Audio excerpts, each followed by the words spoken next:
Good morning, সুপ্রভাত। সবাই কেমন আছো? আশা করছি সবাই খুব ভালো আছো। গ্রামের কন্যার নতুন একটি পর্বে তোমাদের সবাইকে অনেক অনেক স্বাগত। আজ মঙ্গলবার, এখন বাজে ওই 6:30 মতো। ঠাকুরমশাই 8টার সময় চলে আসবেন, তার আগে আমাদের সব ফল টল বনিয়ে ঠিক করে রাখতে হবে। বেশ কয়েক বছর আগে আমার দাদু ওই নিমাই কাকাকে প্রতিষ্ঠা করেছিল ছেলে হিসাবে, তো সেই হিসাবেই আমরাও ওনাকে কাকা বলি।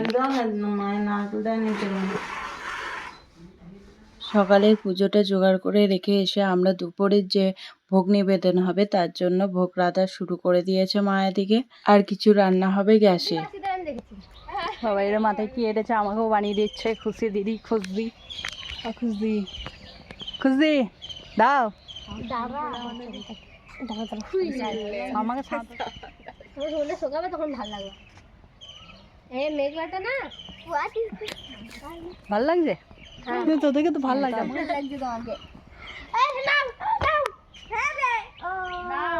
ঠাকুর মশাই চলে এসেছেন এবং পুজোও শুরু করে দিয়েছেন।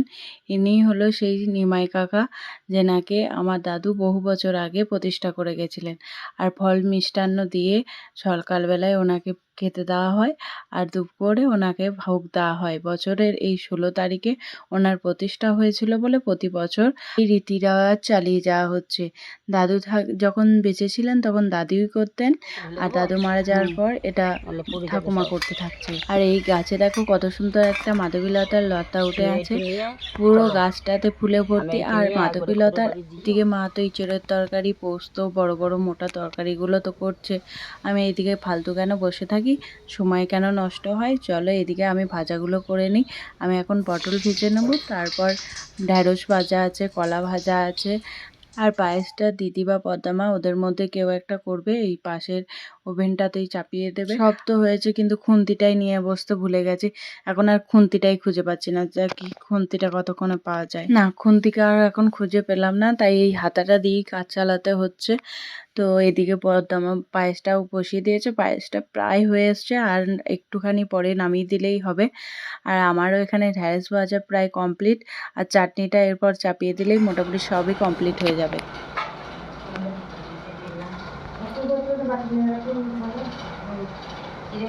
এখানে দেওয়া হচ্ছে 5 রকমের মিষ্টি, আর ভাত, শাক, ঢ্যাঁড়স ভাজা, কলা ভাজা। মায়ের জন্মদিন, ঠাকুমায়ের ছেলে।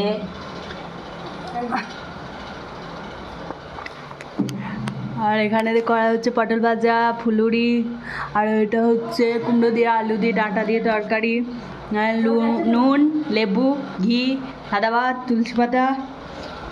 আর এটা হচ্ছে দই, ডাল, আলু পোস্ত, আর ইঁচড়ের তরকারি। আর কি আছে? আর চাটনি আছে এখনো, চাটনি। ওখানে হচ্ছে পায়েস।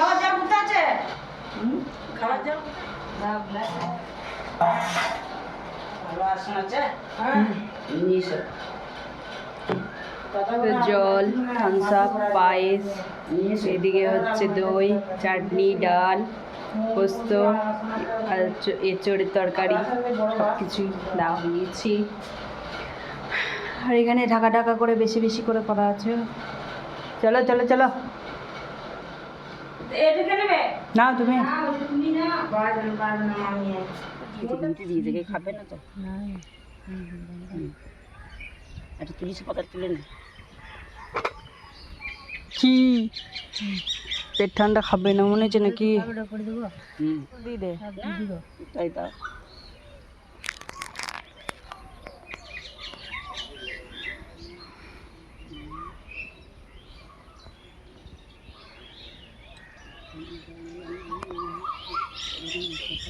এত খাবার দেখে আমার তো জিভে জল চলে আসছে। চলো খেয়ে নিই, বক বক না করে খেতে।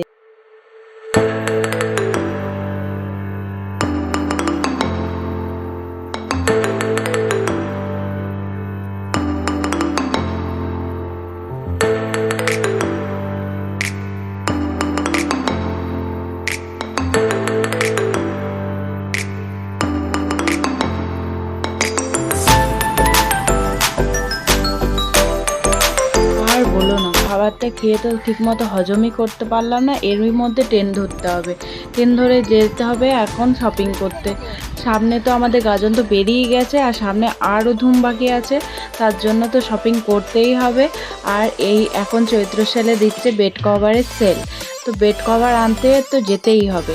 বেড কভার করে করে মা আমার মাথাটা পুরো খারাপই করে দিচ্ছে। তো আজকে ফাইনালি আমি যাব বেড কভার আনতে, আর যাব কেনাকাটা করতে, যে আমাদের চৈত্র গাজনে কি কি পরা যায় সেই সব কেনাকাটা তো করতেই হবে। কারণ দুর্গাপুজোয় জামা কিনি চাই না কিনি, গাজনে আমাদের জামা কিন্তু লাগবেই। শহরে ঢুকেই প্রথমেই পেট পুজোটা সেরে নিই, কারণ এরপরে তো আসছে ধাক্কা বড় বড়। তো এখানে আমার একটা জিনিস না ছিল, স্বপ্নের জিনিস, খুবই প্রয়োজনীয় জিনিস, যেটা আমি অনেক দিন ধরে নেবো করছিলাম কিন্তু না হচ্ছিল না, সেটা নিয়ে শপিং করে আমার চোখের সামনে, ও বাবরে, আমার চোখের সামনে দিয়ে বন্দে ভারত যাচ্ছে। ও মাই গড, আমি দিদিকে বলছি দিদি বন্দে ভারত দিদি ভয়ে পালাচ্ছে। প্রথমটা তোমাদেরকে দেখাতে পারলাম না, ফোনটা আমার হাতে ছিল না, ব্যাগের মধ্যে ছিল। দেখো দারুণ দারুণ। হ্যাঁ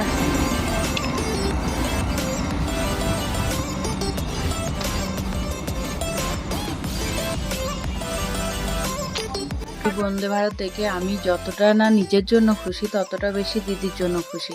কারণ আমি পাশে থেকে দিদি যে বন্দে ভারত দেখছে, সেটা আমার কাছে অনেক অনেক অনেক। আমি অনেকবারই বন্দে ভারত এর আগে বহুবার দেখেছি, চাপতে পারিনি কিন্তু দেখেছি। নীলটাও দেখেছি, আবার এই কমলাটাও দেখেছি, কিন্তু দিদিকে পাশে নিয়ে হঠাৎ করে বন্দে ভারত সারপ্রাইজ পেয়ে যাব সেটা আশা করিনি। খুবই ভালো লাগলো। তো এইগুলো শপিং করে নিয়ে এসেছি। তারপর আসলেই যেটা আমার খুবই দরকারের থেকে বড় কথা হচ্ছে, ওটার জন্য আমি অনেক দিন ধরে চেষ্টা করে তারপর ফাইনালি যে ওটা আমি আমার হাতে পেয়েছি, সেটা তো আমি ভাবতেই পারছি না। কত কষ্ট করে টাকা জমিয়ে তিল করে কতদিন ধরে ভাবছিলাম আমি একটা স্ট্যান্ড কিনবো, আমি আর কিনতে পারছিলাম না।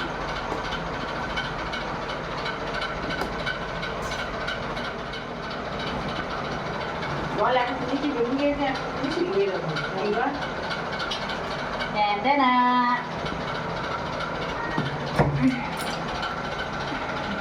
ভালোই মুখটাতে এগুলো বেশ লোহার। আমি আগেও তো দেখেছো তোমরা, অ্যামাজন থেকে একটা স্ট্যান্ড নিয়েছিলাম, ওই বক্সটাও আছে, সবই যত্ন করে রাখা আছে, কিন্তু স্ট্যান্ডটা একটু ভালো না।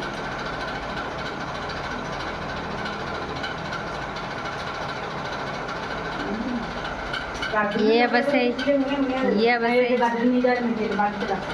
ये सही चाइना मटन ये था गोल वाला। রিং লাইট हाँ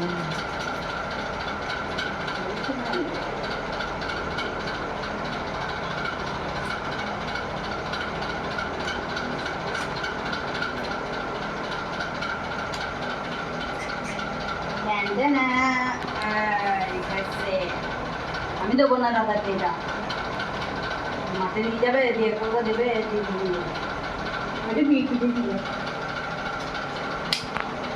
এই দেখো আমার সুন্দর স্ট্যান্ড চলে এসছে কতদিন। আর একটা, এটা হচ্ছে মাথাটা, এটা সারাদিন ফোনটা আটকে থাকবে।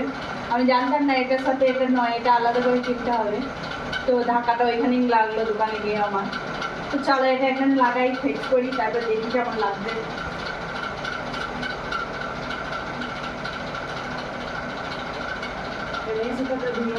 না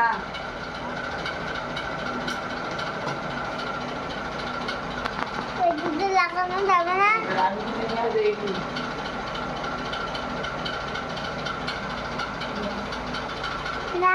চলো তাহলে ভিডিওটা আজ এখানে শেষ করছি। দেখা হচ্ছে পরবর্তী একটি নতুন পর্বে। সবাই ভালো থাকবে, সুস্থ থাকবে, সাবধানে থাকবে।